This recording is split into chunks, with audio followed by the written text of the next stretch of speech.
It is now my privilege to introduce Brian, who is the Executive Director of the Greater Bridgeport Regional Council. He's had a lot of experience with local and regional level and focused on quality of life issues in San Diego and now currently in the Greater Bridgeport region. And he has a focus on integrating environmental mitigation strategies into land use and transportation planning. Thank you, Brian. Thank you, sir. Good morning, everybody. I'm Brian Bedoli, as Adam mentioned, the Executive Director of the Greater Bridgeport Regional Council. Our organization is a regional council of governments focused on transportation planning primarily, but through our work as the federally designated transportation planning organization for the Greater Bridgeport region, we really established a link between our land use systems and the need to advance conservation planning initiatives in our member towns, which include Bridgeport, Stratford, Fairfield, Trumbull, Easton, and Monroe. And today I'm here to talk about a partnership that we forged with many great organizations, including the Nature Conservancy. Adam's been instrumental in the work that you're going to hear about today, as well as Clean Air, Cool Planet, and the city has its own, as you'll see, a Be Green initiative, which is really advancing a lot of the work that we're doing. While this is a regional effort, I'm going to be focusing today on our work within the city of Bridgeport. So just in terms of the context, for those of you that don't know, the city of Bridgeport is Connecticut's largest city in terms of population. So you're dealing with about 144,000 people, about 18 square miles, so it's relatively dense, which is definitely a factor in our decision making, and also strategies that we develop. I'm going to be going through the structure and outcomes of some workshops we held, really focused around the idea of climate preparedness, but taking an all hazards approach, so that while we're doing planning for one thing, we're considering all of the different impacts of others. Identifying some of the challenges and strategies that we face in our region, and then showcasing ways that we're actually translating the momentum we built through this planning exercise into action, and both not only at the local level, but on a regional basis. So in terms of context, as I mentioned, Bridgeport is Connecticut's most populous city, and it's very diverse. And that really comes into consideration when you're talking about risk. And not only ecological risk, but also social, as well as economic risk, given the fact that you're in a large urban area that has its own economic drive and focus. So the work that we did, it's not starting from scratch, as you'll see. The city of Bridgeport developed the Be Green 2020 plan, which was their plan for sustainability, really taking a look at their community and figuring out ways and low-hanging fruit and translating of their design as well as their structure into sustainable systems. I'll highlight some of the infrastructure concerns that we're facing and then really showcase how this isn't just city of Bridgeport, it's a regional and statewide issue of importance. So as many of you know, we've had our fun with storms recently. We had the 2013 blizzard, Superstorm Sandy, which had huge impacts along the entire Connecticut coast, as well as other winter storms and even a tornado in Bridgeport that we're working to make them less painful next time, because we feel there will be a next time given the frequency of these storms. So before we embarked upon this initiative, we wanted to get a handle on where we've already been and survey what's already been done in our area. So as I mentioned, you had the Be Green 2020 plan. We had been looking at various mitigation strategies through our transportation design projects. Also, we were previously making considerations for this type of event or hazards in our transportation planning and design. But this really exposed a few more things that we could be doing, and that's what we are doing, and that will be highlighted later in the presentation. So the workshops that we hosted really represented proactive planning and mitigation versus crisis management. You don't want to be reading the book on how to swim when the boat's going down. So I think we organized the right group of stakeholders and the right process to do that effectively, because we have to. I mean, there is this is real. This is people that are impacted by these storms. It disrupts their entire life. So the better that we can act at the regional and local level to respond to these storms and know what we're going to do in advance, the better and the easier the transition will be, during a storm event. So what we had the benefit of was work of the Nature Conservancy, a lot of the projections and mapping that they had already previously done, overlaid with our GIS system. So we were able to take the projections of sea level rise and just general flooding risk and overlay them a little bit in more detail than the Nature Conservancy, and we're actually working to refine that even more with our local data, which you'll, it really was, the Nature Conservancy web viewer is amazing, and I encourage you all to go look at it. As you'll see, what we're moving into is to say, okay, the Nature Conservancy is based on assessed risk, based on census tracts. We actually want to take it down to the parcel level. Take a look at the parcel data through the assessor systems and have a real good refined number on what the amount of exposure is in our region. So again, you see those were the projections previously, and this is actually what happened. So they're not too far off. And this was during Sandy, and that's a lot of property owners that are close to the coast in the area to the, I guess it would be your right. It's a very diverse population, both in terms of language and economic well-being. So when responding to these storms, it's great for the emergency operations people to know what they're getting into and know what they're going to have to be dealing with, in the future. So through the workshops, we had a series of objectives. We were looking to identify vulnerabilities and strengths, develop a series of actions that we can take, and then look for low-hanging fruit and opportunities to advance those actions. Essentially, the format was 2 half-day workshops where we had all of the department heads. We kept these staff level so we could really have an honest and open discussion around the issues. So the first half-day was focused on identifying risks, and the second half-day was figuring out ways to address them.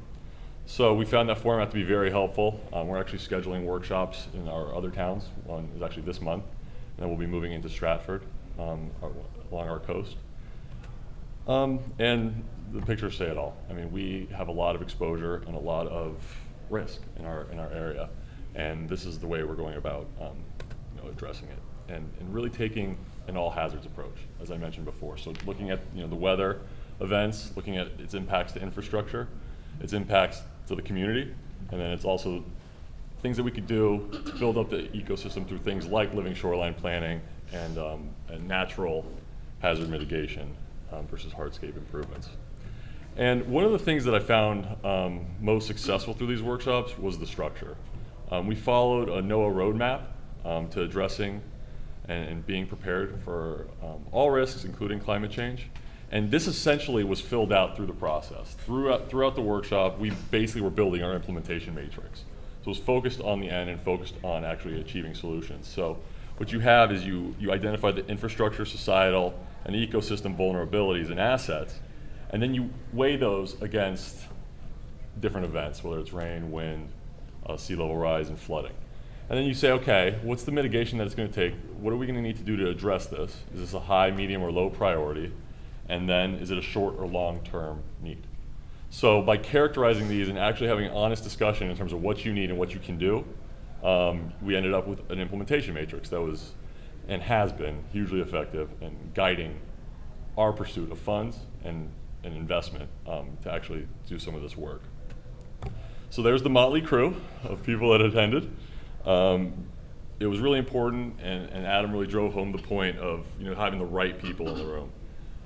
So what we ended up with was all the department heads from emergency management, planning and economic development, public facilities, finance, social services, utilities, land use, environmental health, and then in the city of Bridgeport they have a very robust sustainability department.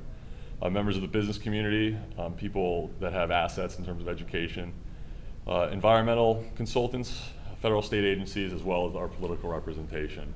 So by having all of these people broken out in a series of groups, we were really able to have a diverse conversation and get a lot of perspectives and cross-pollination between departments. And I think that was the biggest thing that this did, which is something that we try to do at the regional level among our towns. But sometimes you got to go into the towns and get those people talking to each other to make sure that you're considering all the issues and people aren't going off into their own little silo. So it was very interactive, and that was one of its strengths, I feel. We had people sitting around maps, drawing on things, because they know best. When you're dealing with these kind of things, the people in operations, the people that deal with these instances that know best and are able to actually pinpoint the specific areas where they've experienced things. And then you show, on top of the existing condition, the projections that we have, so they can say, oh wait, I'm gonna have to deal with this now or in the future, and it's eye-opening for them. So we take the interactive maps, people marking up the maps, and we bring them all together into our GIS system, so that we can then do advanced level analysis in terms of prioritization, moving forward, looking at return on investment, looking at the actual economic implications of these decisions. And then you have essentially a priority map. Now you know what you need to do, when you need to do it, and the importance of it. And that information is just, it's invaluable for towns and throughout our region. So what was identified? You're looking at the past, you're looking at what's going on right now, and looking into the future.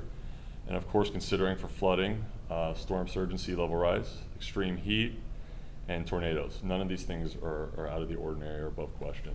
And this effort really helped us address them. So looking at vulnerability, this work is actually being advanced currently outside of Bridgeport in terms of the transportation aspect. Through the Sandy supplement, FHWA was provided, actually made the New York, New Jersey, Connecticut area a target area for investment. They're going to be conducting a study to look at the infrastructure risk of transportation services. And that's hugely important for us. In Connecticut, we are home to a lot of critical infrastructure, especially in Bridgeport. Downtown Bridgeport, which experiences significant flooding, is the intermodal center for our region. It's the terminus of our regional bike trail. It's the ferry to Long Island, which is an advanced service to decrease time on that trip. You have major Metro North rail stations, which is people's conduit into New York and their jobs. And then you also have, it's the bus center, and it's having all of that infrastructure in one location makes it that critically important to take a look at what risks are facing it. Also, the city of Bridgeport has a combined sewer, so that has significant implications in terms of flooding that you wouldn't think where flooding would occur. And then also looking at the natural resources and recreational experiences along our shoreline and assessing the vulnerability to those. So what we identified, as you can see, these are pictures of Bridgeport, Seaside Park. A lot of the coastal communities where a lot of the, of course, more expensive housing is, more important to the grand list. Looking at housing authority sites where you're dealing with people living in public assistance, making sure that all of your infrastructure to protect them is in order. And then also our general ecosystems and trying to identify natural solutions to address these vulnerable areas.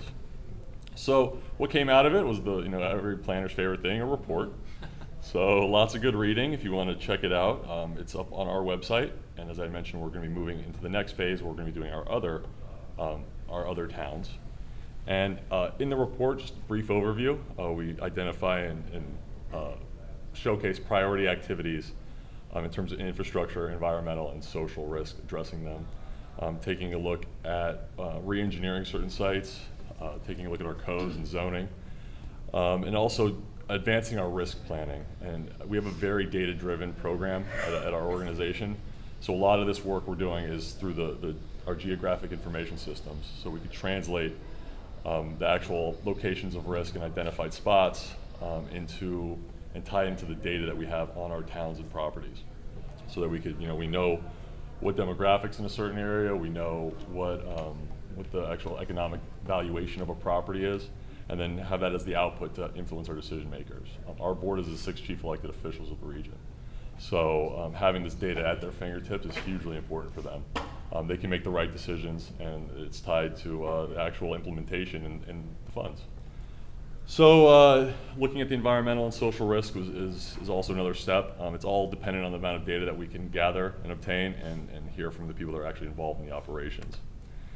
So in terms of the environmental focus, we're really trying to advance and implement some of the things already on board with the city of Bridgeport, looking at opportunities for low impact development, whether it's trying to integrate porous pavement into our roadway designs or sidewalk designs more so, and taking a look at green infrastructure to really take our transportation funds, which we can access, and have them implement green infrastructure solutions. So kind of going against the curve in terms of typical design at the Department of Transportation level and trying to integrate these solutions into our federal aid process. And then just maintaining all of the things that we implement. And that's the big thing when it comes to green infrastructure, and actually having the benefits for mitigation is the maintenance of it. in making sure that solution will be viable, as the city moves forward. And socially, we just need to make sure that people are aware, people that can get in and out when they need to, and that they have a place to go. And in the city of Bridgeport, that is hugely important. Equipping people and preparing them for the worst. It really helps when you have an honest discussion within the city along those lines, so that it makes it real. And I know they deal with it every day, but it's just always good to not do it in times of crisis, to do it ahead of time, so it's always on their mind throughout their whole experience as municipal officials. So in terms of strategy, it's hard to do it all. It costs money. So the way we're looking to do it and streamline it is through a regional approach. Natural hazards don't care about political boundaries. They never will.